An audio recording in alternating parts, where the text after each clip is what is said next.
Inviting. So this is going to be your roadmap to sharing, you guys. And what you did in the database section is really, really going to help you out here, because now you have their name and you have a reason to connect with them about these products, the business, some sort of connection that's going to solve a need inside of their life. Right. And it's specific to them. It's now not about you. No. And that's what we want the invite to really, really be, is why the other person needs and wants to hear the information, not why you need them to. Yes, the moment that you can take yourself out of it. You know, one of the biggest things I think is never saying, I want you to see this. I want you to come to this. I want you, I want you, I want you. It is, you need to see this. You know, I thought about you because, you know, it is completely all about them. Yeah, so if you remember back to when you were little, I always say that it's kind of like Mad Libs, where you write down an adjective and a noun and some verbs and all of this, and then you put it into the story. It's kind of the same thing of what we just did with the database. To now invite. We're just plugging in the person's name and the reasons why we're wanting them to get in front of the information. And that's going to make it a lot easier for you. So I'll give you some examples on that, but you've got to make it into your words. Yes. It's definitely different on how I would talk to people than how I Michelle would. Yes. And if I say stuff that's scripted off of how she would talk, my friends are going to look at me like, what are you trying to sell me? This wall's going to start to go up. So you've got to make sure that it's your wording. Yeah, you guys, this is one of the biggest things that I really want you to take to heart is be you. Yeah. Be 1,000% you. Your people know you for you, and the way that you talk to them, like you said, we are so different. The way we communicate is so different. You know, if you're super extroverted and you're like, super excited, you know, you explain that, you know, and I'm so excited for you because, you know, if you're more quiet and you sit back, and if you're out and trying to be somebody that you're not, they're going to be like you said, what in the world is going on here? Be you. People trust you for you. People honor you for you. So be excited, be passionate. Yeah. You know, that is one of the biggest things that I've learned through this process as well, is when you are passionate about what you have, when you are excited about what you have, you could say, like, you could mess up a bunch of different things and be uncomfortable, and they can sense that. But if you're excited, they're going to be excited, and they're going to want to know more. Absolutely. So let's go back to the databasing, where I gave you kind of the examples of 3 people and the reason why I want to connect with them. And this is how I would transition that into the invite. And we're just plugging into the same kind of invite, the different name and the different reason why. So Bob, for example, I talked about heart disease in his family. Everybody I knew in his family, by the time they were 40, they had some sort of heart disease. And so with Bob, what I did is I called him up and I said, hey, Bob, you know, ever since I've known you, we've been good friends since college. It seems like everybody in your family, by the time that they're 40, has heart disease. There's this ABC Primetime Investigative Report. You've got to check it out. It's going to blow your mind. Yeah. Okay, so it's a reason why he needs to see it, not I want you to see it. Exactly. So you've got to see this, and he doesn't know what I'm gonna show him. Right. He didn't hear anything about network marketing or nutraceuticals. He just knows that it's something that could impact his health. Yes, for the good. Yeah. Right. So what about Amy? So with Amy, for that example, we talked about everything that she touches seems to turn to gold in the business world. So what I would do is just plug it into the same formula, the same invite. Hey, Amy, you know, ever since I've known you in college, it seems like every business venture that you do turns to gold. There's this ABC Primetime Investigative Report. You got to check it out. It's going to blow your mind. Right. And then the exact same thing with Lisa. Yeah. Hey, Lisa, you know, we're super good friends. I would love it if we found something where we could travel the world together. There's this ABC Primetime Investigative Report. You got to check it out. It's going to blow your mind. That's beautiful. And again, I mean, it's just going and seeing. And when you are true to who you are and you're reaching out as a friend, you know, for this information, they're going to go watch it. You know, that was how it was for me. So initially when we started, were you the messenger or were you the message? I did it all wrong. But that's okay because I was passionate, right? Yeah. But I did have to go back to people and just say, you know, I was just so excited for you to get this information that I talked too much and I did too many things. And so what I did wrong was I sent out emails. I mean, I just knew so many people from the mortgage world and uplift people and all these different areas. So I sent an email, and it was a long email, and it talked about oxidative stress and, you know, free radical biology. I mean, all these different things. And also when we would go out and about with you know, I remember a specific time at church where we're standing there with different friends at church, and they were like, hey, what's been going on? And I started talking about all of it, and it was just like glazed over their head. And Shawn just goes, Michelle, they just really need to see the ABC Primetime Investigative Report. And what about with my mom?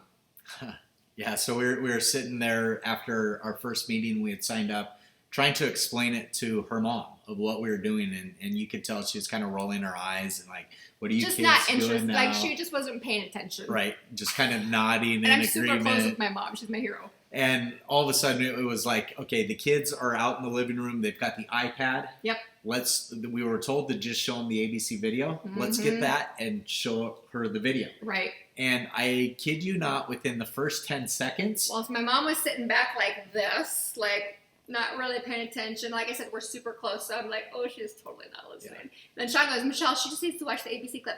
So we get the iPad in front, and then she goes, huh, John Quinones. He's reputable. Not that you kids, not that I don't trust you kids, but oh yeah, get me some.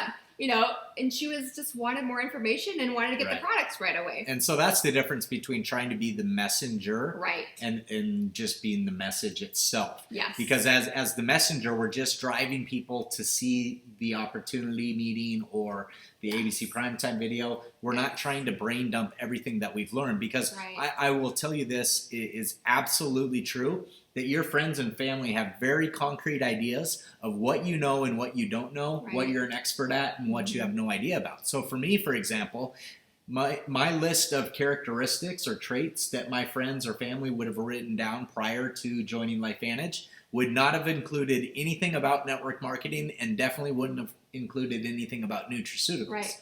And so if all of a sudden I'm projecting to them that I'm an expert in one of these areas, they're going to roll their eyes. The bricks are going to come up. Yeah. They're going to feel like I'm trying to sell them, because that isn't something that they think that I know about.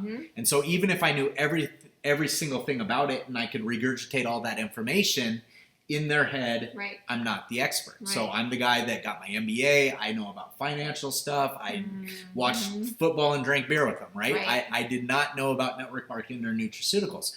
However, I could get them on third-party validation calls or in front of an opportunity meeting where like Dr. Mark Gordon or maybe Nikki or Carrie Dickey, Stu, any of those people that they don't have these concrete ideas of what they know and what they don't know. And they could say the exact same thing that I was going to say, but it came from somebody else. Right. So really what you're saying is keep it short and sweet. Yes. And then use other tools going forward, whether it be third-party validation, a pre-recorded webinar, Facebook groups, customer groups, anything of those resources that are out there to be And the more questions you answer in an invite, the further down the rabbit hole you're going to get with becoming the message. And so we really want to just set it up with a dangling carrot of you've got to check it out because of blank, and then get them in front of the information and then have somebody answering their questions. And I'll tell you, early on, it's awesome to be new, as long as you are admitting that you don't know anything. Hey, I'm super new to this, but it's really exciting. I think it is going to impact or change your life. It's going to blow your mind. You've got to check it out. Well, what is it? Well, you've just got to see it like I see it. I don't know all the ins and outs of it, but I think it is going to be something that you're super excited about as well. Yeah, exactly. And I just, I always say that we're professional connectors.